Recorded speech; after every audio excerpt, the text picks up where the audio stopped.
That's where I saw your symbol. Those things that come out at night, they're down there too. Yeah. You take the bullets, dip them in the bile, fire from a safe distance. Then we see. People shouldn't go looking for answers Why not? because they don't come back. Something's happening downstairs. If you see anything come up these stairs, you run. Hello, From fans. Episode 8 is a few days away, and I feel like this part of the season, the show is in full gear. Episode 7 left us with a hell of a cliffhanger with Elgin in the bathtub and a witch, a woman, a geisha, whatever, we don't know. We assume whatever it was that was holding him under the water was real, and so this episode 8 is giving us just a couple of things to go on, but we're going to talk about some of the things. The trailer was just released, and so I want to go over the trailer, and then also there was a few pictures that were released from the official MGM Plus site, so I want to go over those as well. Welcome to my channel, welcome to my video. I am the movie guru. As always, make sure you subscribe, make sure you like, so I can continue to do videos like this. So look, episode 7 gave us a lot of theory ammo. The autopsy, the bile, Dumb and Dumber, Jim and Randall, Jade and Tabitha looking into the tunnels, and of course Elgin in the bathtub. Now I want to rewatch the trailer and then look at the official photos released on the MGM sites that are spoiler free, so just in case you guys know. So in the first scene we see Jade going into the tunnel, and you know that he was going to go into the tunnel. You know that Jade is going into the tunnel. You know it, right? He has to. The quest to decipher the symbol is driving this man insane, and he has to risk life and liberty to find out its meaning. I did do a breakdown in my other videos of what I thought the cave drawings meant with the symbol. So, please support the page. Go back and check that out. But to sum it up, I do believe the symbol is the trees. I say that because in the Civil War photo, the symbol was written on the trees. Now, I know you're saying, oh, it was also shown in the book and on the ceiling of the root cellar. And yes, they were all visions, but for some reason, I feel like the fact it was carved into the tree trunk made it look real to me. It was like a dead giveaway from either the camera pan, from the way it was carved, and so the other symbols, when you see it in the root cellar, it was kind of just appeared there. It was kind of like not paint, but it just kind of appeared to him. But I'm telling you, this was a deep carve. Like, it was carved deep. It's like someone took their time to identify that this was the symbol, and this symbol was the trees. Also, if you see my other theory videos with Taryn, in his breakdown of the 1506 theory and the lost expedition of John Cabot, the Bithok meaning of the word we've all been trying to figure out of Anui is tree. So the actual word from that culture is Anui, and that means tree.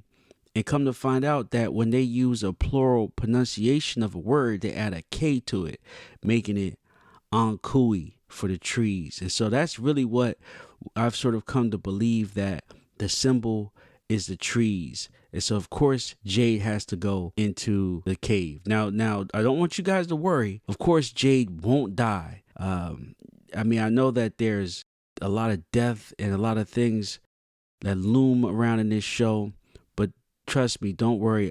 Jade is not going to die, so please don't worry about that. Reason why I say that is because he's a main character, and I know that there is some shows that do crazy things to their main characters, especially in Stephen King novels or especially in other shows like that. And this is loosely based off some of the Stephen King works. I mentioned Desperation, I've mentioned The Mist, and I've mentioned It. But the good thing about Jade going into the cave is that it's during the day. And we know that the monsters sleep during the day. And as loud as Victor and Tabitha were when they were in the cave, I'm sure they won't wake up. I mean, a literal house, right? A whole house fell into the hole and not one creature woke up. That's because I believe during the day, now this isn't just random. I do believe that the reason why they didn't wake up is because during the day, they're crows. And I did post some pictures on my page, and a lot of people have been talking about it. A lot of people have been posting pictures on Reddit and Facebook of the creatures, and we see that they are asleep in their monster form. And so there has to be something going on where they're not in their human form. And I believe that they sort of transform, or if there are some sort of possessions or possessed dead, spirit, it goes into the crows. And that's how the crows know everybody's name. They know where they're at, and they know where to start looking for. So for when they go play the game at night. So in the second scene, we see Boyd talking about the bile, and I think this is a great idea.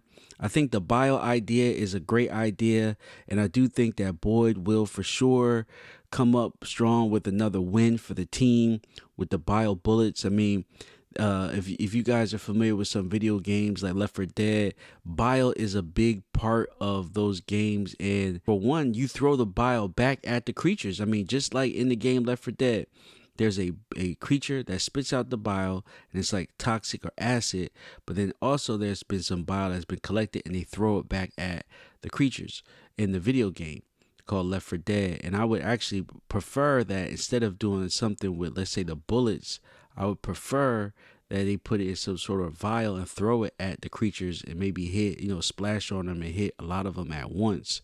That way it can have more of an effect than just, wasting bullets. I'm sure bullets are very, very scarce in this place, and I'd rather them throw a jar of bile than dip the bullets in it, because I'm sure that bullets are very, very scarce in this place. But we all know when you push the village pushes back, and I'm sure that this place will adapt, and I'm sure it will not go as planned, especially when he said it out loud, because like I said, I believe the crows are listening. They know everybody's name, they know their hiding spots, and so I believe that they're going to adapt to Boyd's technique.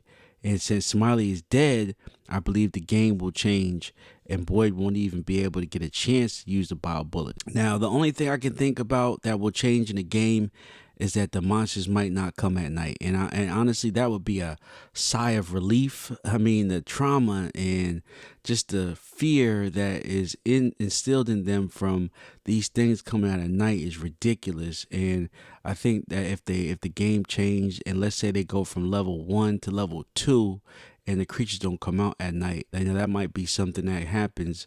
But at the same time, that brings even more problems, because now if they don't come at night, will something come during the day? How will the game change? What will it do? And so we have to wait and see. But I think they're on the right track with the bile.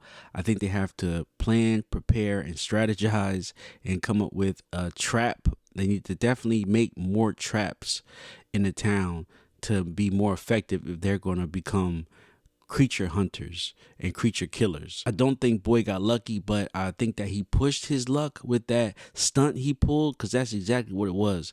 He ran out there with no plan and just did something and pretty much threw it against the wall to make it stick. But he came out topside and he pulled out a W for the team. In the next scene, we see Victor and Tabitha. From the conversation with Tabitha and Jim, we know that he wants to continue his quest to find the voice on the radio, and she wants to go to the lighthouse to help these ghoulish kids. And so they're split right now. And finally, somebody's asking Victor in a way he's comfortable and can understand how to respond. I do think this is foreshadowing something as far as people not returning and following the game theory that Victor knows if she does make it to the lighthouse, she won't be returning because she will have beat the game. Now, when I say game, I don't mean a literal video game. There is a lot of simulation theories, and that could be true, but I'm just going by the terms used in the show, and I try to follow the clues given by the people on the show. We heard Smiley say he likes this game. And so that's why I reference it in that way that they're playing something. That's why I reference it in this way that they're playing something, and that it is a quest, as Ethan says, or it is a game. And as you progress and uncover more clues, you will get to the end of this. I think we all can agree that the lighthouse is pretty much the end of Fromville, but Victor could also be talking about something else. So we'll have to wait and see. In the next scene, Mari said that she heard something. Downstairs is where they are keeping Smiley. I think Kenny was onto something when he asked, where did the worms go? I think when Boyd and Kenny go down there, the worms will be coming out of Smiley's body, just like we saw with the ballerina when the worms were coming out of her mouth. But I don't know how Mari could have heard something moving being one floor up. I can see if, there is a bed right there next to that closet, but I'm sure for safety and security reasons, she's not in that bed. If that is her bed, we did see her in Christy's bed. And so I do believe that given her current state and situations, that she's a little bit paranoid. And I do think that her mind is playing tricks on her. They really did not give us anything to go off of besides the usual people drama. Talking about Mari, we know that she is sick. And during my theory with Taryn, he thinks some of Mari's withdrawal symptoms are hallucinations and delusions, where she will be seeing some creepy crawlies like bugs. And I do believe that. I do believe her symptoms are getting worse. In episode 7, she already saw the music box. And I do believe that once you see the box, you're up Craps Creek. So who knows what else she'll see? Who knows what else she'll see? Who knows what else she'll hear? And what else she will try to connect or be susceptible to now that she's in that state. So we'll have to see what's going on with her. But she's a big liability at this point, and she's relying a lot on the team, and she's trying to contribute, but we see that she's not fully 100%. And I do believe that she could be making some bad decisions or being misled a little bit. There are some photos released from the MGM website, and looking at those photos, we see Boyd and Kenny going into the basement. This is just a continuation of that. We see Victor, Jade, and Tabitha picking up from last week when Jade found out that Victor was in the caves with her and didn't mention it to him. So I'm sure he's, as usual, pissed because he was upset last time. Why didn't he tell me? And it seemed like then he was storming off to go find him. So this must be the next scene where they run into Victor, they find out where he's at, and then Jade's probably asking him. I'm sure Jade's asking him, why didn't he tell him about the caves? In the next picture, it looks like Mari's being escorted by Christy. Mari looks very sick here. She looks like she's cold. She's got the big sweater on. I do believe the theories are correct that her symptoms are getting worse and that, she's just not in the best state of mind. In the next pic, we see Boyd and Kenny outside, and I hope they're burning Smiley's body. One thing I've learned about doing reviews and going through episode pictures is the look on the actor's face says a lot about what's going on in the scene. It's important to remember that they are acting, and a big part of acting is just the facial expression, like the emotions that they display and the stress if they're going through it in that particular scene. So here in this picture, do they look happy, sad, scared, or crazy? Whether or not what facial expression they're depicting tells you what the scene is. To me, in this pic, they look relaxed, right? They look like they're having a normal, casual conversation. Nobody's pointing a gun at each other. They seem to be mending their relationship. It seems to be on the up and up. Kenny is not in his police uniform, so he's not back on the force. So in episode 6, we did see, Boyd kind of being back to making sense. Like, hey, this might not be a good idea. I understand we're looking for something, but what are you willing to risk? And I do believe that given the people in that room, if something was to happen, that would have just been too much for Kenny to deal with. He would have lost Boyd, lost Christy, pretty much he lost in the same room, he lost his dad. And so it's just so many things that was coming up at that moment. He just couldn't do it. And I think he did a great job of saying that, maybe not portraying that. I understand that they give the actors direction on where they want him to go, but he was going through a lot at that moment. It seems that Kenny and Boyd have gotten over it and they're feeling better. So that's good. So in the next couple pictures, I really wanted to look at all at once and sort of go through over and over again because This is a full Donna versus Randall thing going on. It's been brewing for a while. They've been at each other's throats since Randall got off the bus. Well, I don't want to say at each other's throats. They've just been clashing, right? Randall being very strong-headed, a powder keg, as Donna would put it, not really listening to anyone. I mean, I've seen stuff like this in real life, and it looks like Randall is 100% trying to catch Donna alone. And well, I guess I shouldn't say he's trying to catch her alone. It looks like he did catch her alone. And I don't know what he's gonna do. I just keep seeing these pictures of him and her face, him and her face, him and her face. You know, her and him really going at it. And especially after episode 7, where Jim was putting all type of ideas in this guy's head. I mean, Donna's name came up, you know, Randall asking who's in charge, and Jim, first thing he says, Donna, Donna, Donna. So he kind of was putting a target on Donna's back, and it looks like that's coming full circle.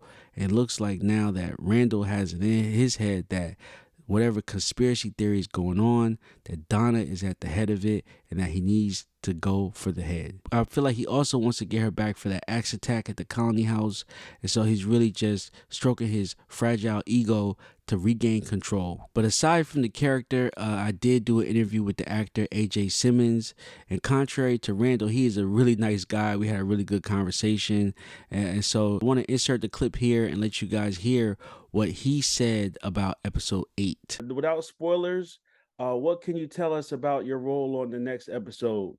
For episode 8? Yeah. Ooh. Episode 8. Yeah, just Randall's just being Randall, but he takes it up a notch for sure.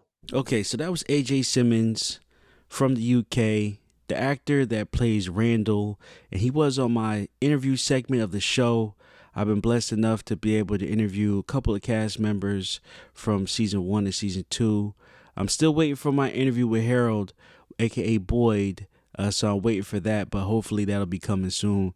I got a lot to talk to him about. So if you haven't seen the full video, it's on my page. You can check that out. The reason why I put that clip there is because he said Randall really steps it up, right? So how could Randall step it up? I mean, if you look at the episode breakdown, it says Jim and Randall hatch a dangerous plan.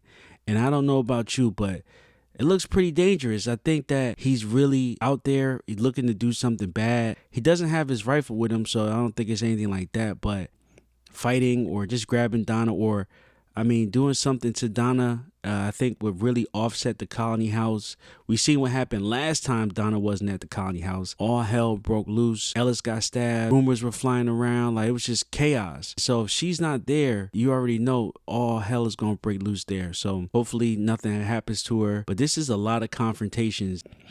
Now the next picture shows Jim, where he seems to be in deep thought on the road.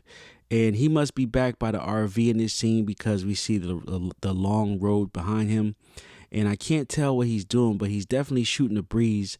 Not sure if the picture's released in order, but it appears after he left the diner. I doubt they would pick up the radio storyline, though. At this point, though, I don't see Jim going off on his own or doing anything on his own for that matter. Jim is definitely a supporting character. He needs Tabitha, right? He needs Randall. He needs Jade. He can't do anything on his own. And I'm sorry to say that for all the Jim stands or the Jim fans, but you know, his character is just one-dimensional. I mean, come on now. The guy was crying in the bathroom of the diner, for crying out loud. He's not doing anything other than what he's currently doing. He got the whole town hyped up about this. And I'm sorry, I can't even say that with a straight face. He got the whole town hyped up about the radio tower, and it all it did was crash and burn. Like, it's a shame. It's a shame. But I understand he's his heart is in a good place. He's trying. But you know what? He could try harder. He could try harder. Now, I also did an interview with Ian Bailey, who plays Jim, and I'll insert the clip here from what he said. I asked him if his character was a villain, and I think he gave a really, really telling answer on what it was. So here's the clip. Just one quick question for Ian before we go. Your character, Jim, is he a villain?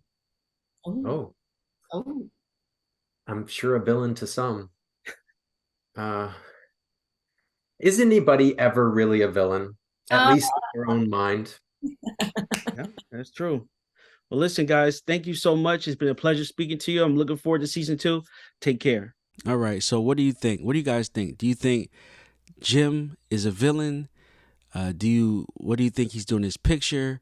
Do you think he's a villain? Do you think he's a great dad? Do you think he's a great husband? Like, what is your take on Jim? I would love to talk about Jim and just really break him down.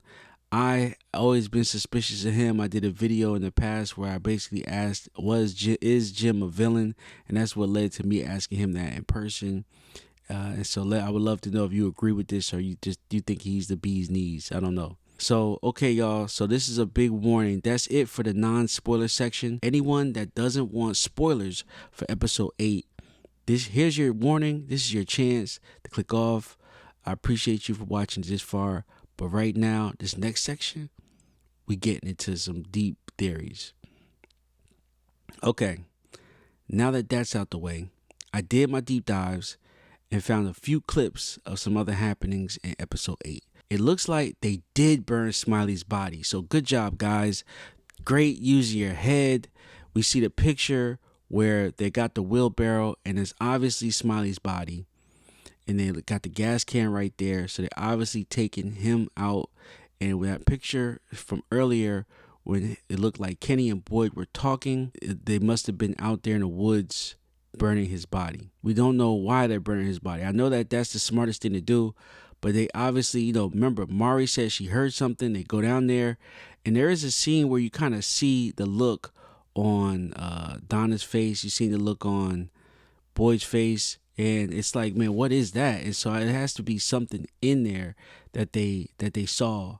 And that's like, man, let's just hurry and burn it. I'm surprised it didn't just burn it right there. They were already in the boiler room. Just burn it right there. But I get it. So they took him out in the woods. They burned it. This next pic is really disturbing. Kenny gets a phone call, right? Man, I mean, just could you imagine that? Being in this place and the phone ringing out of everything you've been through? Out of everything that you've seen, all the crazy stuff that's going on, something else that's probably the most craziest thing it could happen. Nobody thought of this. The freaking phone rings. That's crazy. I mean, that just blew. When I saw this picture, it just blew my mind. I think 100% this proves that the creatures control all communication signals, all information, all signals going in and out. All wavelengths, frequencies, whatever, they control. Everything goes to them. He appears to be at his mom's house, and the look on his face says it all. He's obviously stressed. This is disturbed. This is definitely bothered. That's the emotional that we see on his face. And so this is not an okay scene. This is heavy trauma on him. Now we don't know, of course, we don't know what he says. He's really not talking. It sounds like he's listening. And we know from, if we go back to the flashback, when Jim was on the radio, they knew Jim's name. They knew exactly what Tabitha was doing and where she was doing it at. So it could be that when he picks up the phone, they call his name, they say a whole bunch of stuff to him, and they know exactly where he's at. And he must have said something that bothered him or scared him. So I don't know. We'll have to see. But I can't wait to find out what is said. And I think it's going to be another big, big clue. The next is the pot. And let me tell you, I knew it. I knew there was something fishy about Kenny's mom, Tien's cooking. I think she's really been cooking bugs. And the town is under a spell. I won't say her spell, but under a spell. And I think that they really think they're eating all these luxurious items, but they've already been under the spell. They did something like this in another movie, and so I want to take that clip and I want to insert that right here so you guys can see what I'm talking about. You guys are familiar with the show Snowpiercer. There was a part on the movie where they were getting these rations and they were getting these food, and they didn't know where the rations were from, but that's all they had to eat. And it's pretty much similar like this. It was bugs, and they were giving it to him under disguise. And I think that's exactly what was going on, because there's been a lot of conversation lately about, okay, we need to have the conversation about where they're getting these luxuries from, right? But we don't see any signs that there's preppers or food storage enough to make that. And usually if you're familiar with prepping and if you watch that show, Doomsday Preppers, like everything is mostly in jars or pickled. There's dry goods, of course, but so the next scene though, in the next scene, we don't know. We see Kenny on the couch, and I don't know if he passed out, if he had a seizure, and we see his mom there trying to console him. I mean, I guess if he did pass out, he would have had some sort of towel or a wet cloth on his head, and he doesn't, so he might not have passed out, but we don't know. It could have been a dream, but I don't think so. I think that this is right. And so those are the pictures. Those are all the pictures from, and I would love to know what you guys think. This next part, though, I do want to talk about is something I came across after last week's episode, seeing Elgin. There's been a lot of theories about who or what a witch was, and I do believe there was a witch. And in addition to witch theory, I did say that I believe Donna is the witch. Now, please take into consideration, I did not say mole, right? I don't know why this terminology came up. If we're referring to someone in the town who is working for, let's say, a third group, I'd rather say a spy or just not who they seem to be. I do think there's a few people in the town who just don't sit right with me. There's Donna, there's Kenny's mom, the way they interact with everybody, and sort of the information either given or received around them always seems to push the story forward, right? So I think that there's something up with them, and I think that as the seasons continue, because I definitely think at this point there's going to be about 5 or 6 seasons, we will find out more about those two specifically, because we don't know anything about Donna, and that's the problem, right? We don't know nothing about Donna. Donna was there when Boyd arrived. She was already in the town. First time we see her is when they're hiding underground on Boyd's first night, and it's Boyd, Abby, Ellis, Dale, Father Cottrey, and they're all in this hiding place underground. And while they're down there, they're just hearing the monsters run around and get everybody. I will say that we have to assume that there's a lot of people off camera who are there and not main characters. So there was, we know that there's a car graveyard. We know that there's been tons of people. I think Donna was one of the earliest people there. Now she could have 100%, since she was the first person there, that gave her the grounds to make up any backstory she wanted to. She could have told everyone whatever she wanted since she was the first one, and they couldn't do nothing about it. They couldn't confirm, nor could they deny her story. Now, the way I've been fact-checking the show is to take information given on the show that was confirmed by at least 2 people, meaning Boyd came with Ellis and Abby, right? So that's a fact. We know how Boyd, so everything we say is Boyd says is confirmed by those 2. Now, anything told but not confirmed on the show is not a fact. Now, we know Fatima came alone, but that's unconfirmed. But her car was yellow, and that was confirmed by Ellis. So that's how I'm sort of been judging the story. Now, Donna says she had a sister, but that is unconfirmed because we have not met anyone that has met her sister. I could see if there was a part in the Colleen house where she was talking about her sister and somebody was like, oh yeah, this reminds me a lot of your sister, rest in peace, or just something small, confirmation that the sister was a real person, that she did exist, but it was nothing like that. Also, she said she was a hunter, which is also unconfirmed. And the reason why I say that, because I believe if she was such an experienced hunter, taking pictures with her sister and the rifles and drinking beer, she would have ventured out on day 1 and started hunting for food, right? Especially after Boyd brung a goat back. And she didn't. She just sits there yelling at everybody all day. And if her sister was actually there and died the way she says she died, where's the body? All right, there would have been a grave or something, some headstone or something. We've seen Boyd visit Abby's grave, so we know she was real, right? We've seen, Father Cottrey, he didn't go to a grave, but he went to that circle where he had his stuff buried. So we know that certain things about people's past are real, and we can't confirm nothing for her. So I want to know, where's the body? Where's the grave? I feel like the character backstories are important, and at this point, we either need a flashback or confirmation to prove her correct.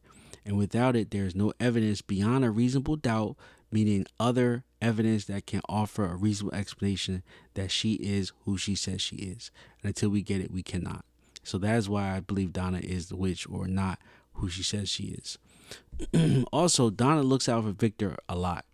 I mean, she gives him the biggest room in the colony house, right? Now, realistically, in a well, I can't say it's not post-apocalyptic, but in a drastic situation like they're in, they could put 5 to 8 beds or 10 bunk beds in that room.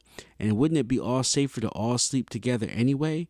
But they leave it all to him while the rest of the people around the house are literally sleeping on the floor. It doesn't make any sense. So it's bogus if you ask me that she gives him first such preferential treatment. She's got a cabinet for him, just for him, with this peaches in it. So I believe that she's been there for longer than she says.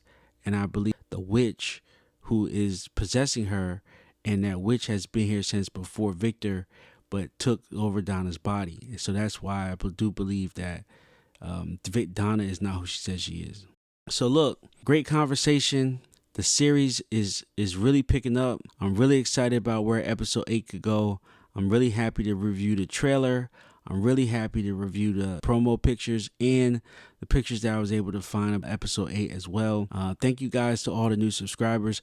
Thank you guys for all the likes. I really, really appreciate the support over my last few discussion and theory videos. I'm specifically proud of the new 1506 theory video with Taryn and his 2-hour breakdown. If you have not gotten a chance to go over there, check it out. It's basically a very deep dive on some theories and some backstories on the show about some unanswered questions, and I think it really does a lot to bring some of the mysteries that we were all thinking about together. So if you haven't seen that, check it out. It's on my page under the live tab. Now, also, I want you guys to know I did this video in my normal voice. I've been getting some feedback from the viewers that they didn't really like when I do the deep, creepy voice, so I decided to give this a try. Please understand that I just feel like the show is very dramatic and has a very, very dark undertone.